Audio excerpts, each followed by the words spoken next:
आजिर lunch preparation बहुत ही simple रखी। तो से मु कौन कली पणसर सीजन आसीजी बोली पणस को काटिकी अल्प तेल एमती स्वालो फ्राए करनेली माने अल्प छाणिकी रखिनेली।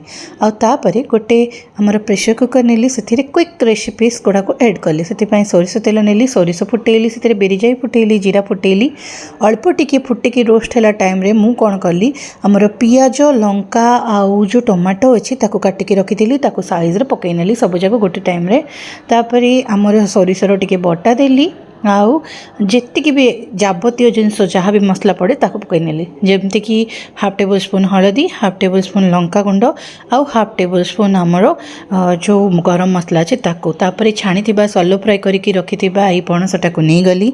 पणसटा आमर ना कादुआ पणस ना खजरा पणस मझी मझीर पणस थिला माने सेटा कर्पूरा पणस कहउछन ताकू सेटा थिला सेटा कंचा हिसाब रे थिला तो ताकू धरिकी लूण टिके ऐड कली ताकू सटे करला परे अल्प पानी ऐड करके टिके घांटिला परे गोटे प्रेसर कुकर रे गोटे सीटी मारनेली।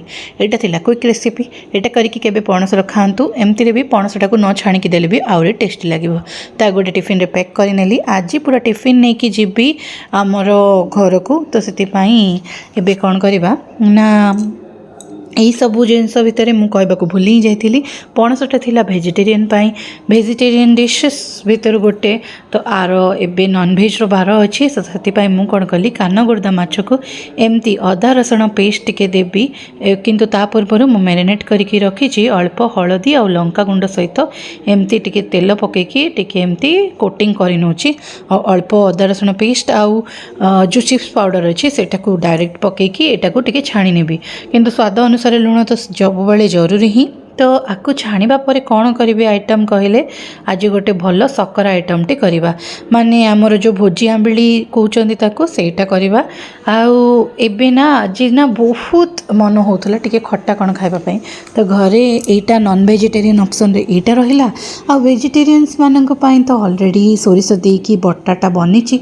तो सेति पई आ एटा बेसर न करिकि आज टिके गुड़ देकी आमे करबा गोटे साकारा तो सेति पई एटा को भल से छाणी यही माछर नाटा तो कानगुर्दा माने तार कानटा टिके साफ होकर रही है फिनटा टिके साफ होकर रही है मुंडर देखले जानी पार्थिबे आउ एबे कौन है ना आमर तेंतुली मुंडटा को मुझे रेडी करके रखी से भितर अल्प तेल रे सबू जिनस को छाणी नेली सेम पात्र रे तेल को टिके रिमूव कला परे ऐड करनेबी बाकी सबू जिनिस जेते बेले तेंतुली मुंडटा ऑलरेडी सेट करके रखाई छणा प्रोसीजर होची सेतिके भितर आमे कंकड़ा बनेकी रखी नेलु कंकड़ा मसलार रेसिपी परवर्ती समय रे आपण देखि पार्थिबे पूर्व तो देखई देछि सेति रेसिपीटा शेयर करिलिनी आपण जायकी पुणी थरे से जदि रेसिपीटा देखि ना देखि नियंतु सेतिके भितर पंचफुटण पकईली जीरा पान मधुरी आउ सोरिष सब पकई नेली आउ टिके बिरिजाई हेंगुर छुंक लगेली एबे आउ तीनटा आमर सुखिला लंका नहीं कि फ्राए करली गोटे पियाज नहीं गोटे टमाटो नहीं टिके सटे कर नेबी तेल रे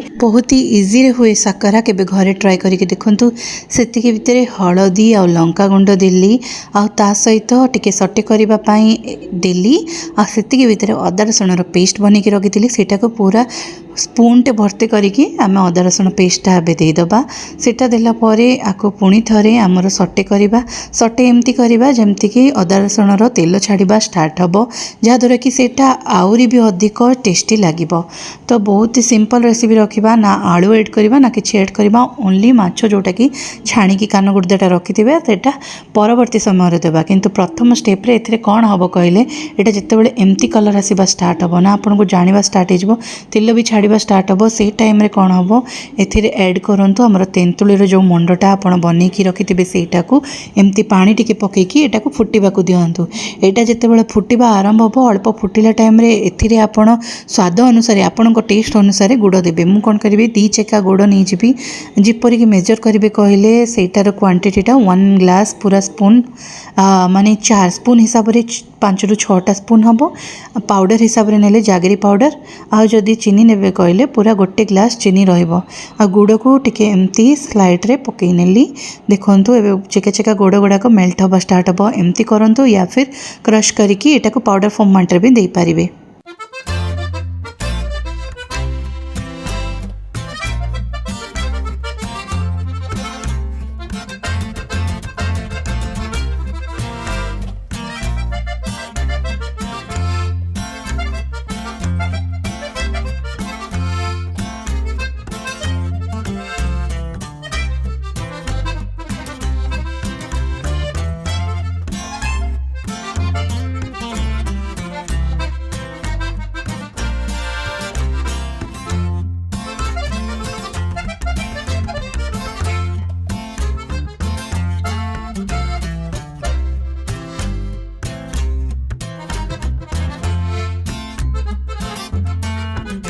ମାଛକୁ ଏମିତି ଏଡ୍ କରିକି ଗୋଟେ ବଏଲ୍ ଦେଲା ପରେ ସେଇଟାକୁ ଟିକେ ଅବଜର୍ଭ ହେବାକୁ ଦିଆହେଲା ଆଉ ତାପରେ ଏଇଟା ରେଡ଼ି। ଆକୁ ଟିଫିନ୍ରେ ଭର୍ତ୍ତି କରିକି ଆମେ ନେଇକି ଆସିଲୁ ଘରକୁ। ତାକୁ ପଖାଳ ଭାତର ଗୋଟେ ପାଗ ବନେଇଲୁ। ଆଉ ପାଗ ବନେଇଲା ପରେ ତାକୁ କଙ୍କଡ଼ା ଝୋଳଟା ଏଇଟା ନେଇକି ଆସିଥିଲୁ। ଏଇଟା ନା ମୁଁ ମୋ ମମିଙ୍କ ଘରରୁ ଶାଶୁ ଘରକୁ ଆସିଯାଇଛି ଟିଫିନ୍ ନେଇକି। ସବୁ ଜିନିଷ ମମିଙ୍କ ଘରେ ବନିଥିଲା, ମମିର ଆଉ ମୋର ମିଶିକି ବନେଇଥିଲୁ। ମୁଁ ଟିକେ ହେଲ୍ପର ସାଜିଥିଲି। ଆଉ ସେତିକି ଭିତରେ ଦେଖନ୍ତୁ ଆମର କଙ୍କଡ଼ାର ଝୋଳଟା କେତେ ବଢ଼ିଆ ବନିକି ଆସିଛି। ସେଇଟାକୁ ମୁଁ ଗୋଟେ ତରଫର ଅନବକ୍ସିଂ କରିନେଉଛି। ଆଜି ନା କଙ୍କଡ଼ାର ଝୋଳ ବେଶୀ ରଖା ହେଇନି, ଆଉ ସୋରିଷର ନା ଏଇଟା ପାଗଟା ବି ଅଳ୍ପ ଅଛି, ସେଇଟା ମୁଁ ବେଶୀ ଟିକେ କ୍ୱାଣ୍ଟିଟିରେ ନେବି। ମାନେ କଙ୍କଡ଼ାଟା ସି ଫୁଡ଼୍ ହିସାବରେ ଯାଉଛି। କ'ଣ ପାଇଁ ଆମର ଚିଲିକାରୁ ନ ଅଣା ହେଇକି ପୁରା ସମୁଦ୍ରରୁ ଅଣା ହେଇଛି। ଏବେ ଆମର ଭାତର ପାଗଟା ବନାହେବ, ଯେହେତୁ ଖରାଦିନ ଷ୍ଟାର୍ଟ ହେଇ ଆସିଲାଣି, ଗରମ ବି ବଢ଼ୁଛି। ତା ସହିତ ନନଭେଜ୍ ଖାଉଛନ୍ତି ହେଲେ ତା'ର ସବଷ୍ଟିଟ୍ୟୁଟ୍ କ'ଣ ଗୋଟେ ଆଣିବାକୁ ପଡ଼ିବ। ତ ଅଳ୍ପ ଦହି ନେଲି, ସେଥିରେ ଗୋଟେ ଲେମ୍ବୁ ଚୁପୁଡ଼ି ନେଲି। ଦହି ମୁଁ ଅଧିକ କ୍ୱାଣ୍ଟିଟିରେ କ'ଣ ପାଇଁ ନେଲିନି କହିଲେ, ପ୍ରୋବ୍ଲେମ୍ ହେଉଛି ଦହି ଖାଇଲେ ଟିକେ ଥଣ୍ଡା ହେଇଯାଏ କେବେ କେମିତି। ତ ସେଥିପାଇଁ ତା'ର ସବଷ୍ଟିଟ୍ୟୁଟ୍ ପାଇଁ ମୁଁ ଅଳ୍ପ ଏମିତି ଲେମ୍ବୁ ନେଇଯାଏ। ଆଉ ଲେମ୍ବୁର ସ୍ମେଲ୍ ବି ଦହି ସହିତ ବହୁତ ବଢ଼ିଆ ଲାଗେ। ଆକୁ ଗୋଟେ ଲଙ୍କା ନେଇଯିବି, ଟିକେ ଦହି ନେବି ଆଉ ଲଙ୍କା ଲୁଣ ପକାଇକି ବହୁତ ବଢ଼ିଆ ଖାଇବି। ଭାତରେ ଅଳ୍ପ ଲୁଣ ପକାଇଲି, ଟିକେ ଏମିତି ସଟେ କରିକି ଆକୁ ସାଇଡ଼୍ରେ ରେଷ୍ଟ କରିବାକୁ ଦେଲି। ଆଉ ସେତିକି ଭିତରେ ଏଥିରେ ମୁଁ ଆଡ଼୍ କରିବି ଆମର ପାଣି। ଲଞ୍ଚ ସରିଲା, ଏବେ ଆଫ୍ଟରନୁନ୍ ହେଇକି ଆସିଲା। ସେତିକି ଭିତରେ କ୍ଷୀରଟାକୁ ବଏଲ୍ କରିବା ଷ୍ଟାର୍ଟ କରିଦେଇଛି। ଆଜି ନା ପୁରା ଲଞ୍ଚରୁ ଷ୍ଟାର୍ଟ କରିକି ଆମର ଡିନର୍ ରୁଟିନ୍ ଯାଏଁ କରିବା। ତ ସେଥିପାଇଁ କ'ଣ କଲି, ଚା' ବନେଇବି। ଏବେ ସନ୍ଧ୍ୟା ହେଲାଣି କହିଲେ ସେଇଟା ତ ମଷ୍ଟ। ସେତିକି ଭିତରେ ଚା' ବନେଇଦେଲି। ଚା' ଟିକେ କଡ଼କ ନଥିଲା, ଅଳ୍ପ କଡ଼କ ଥିଲା। ତ ସେଥିରେ ଚିନି ଟେବୁଲ୍ ସ୍ପୁନ୍ ଆଡ଼୍ କଲି, 2 କପ୍ ଚା' ବନେଇଲି। ଆଉ ତାକୁ ଭଲସେ ଏମିତି ଚାରିପଟ ଟିକେ ସାଇଜ୍ କରିକି ନେଲି। ରସରେ ନା ଚା' ବନେଇବାର ମଜା ଅଲଗା। ଆଉ ଆଜିକାଲିର ଦୁନିଆରେ ହେକ୍ଟିକ୍ରେ ଗୋଟେ କଲ୍ ଆସିଗଲା, ସେତିକି ଭିତରେ ମୋବାଇଲଟା ବନ୍ଦ କରିନେଲି।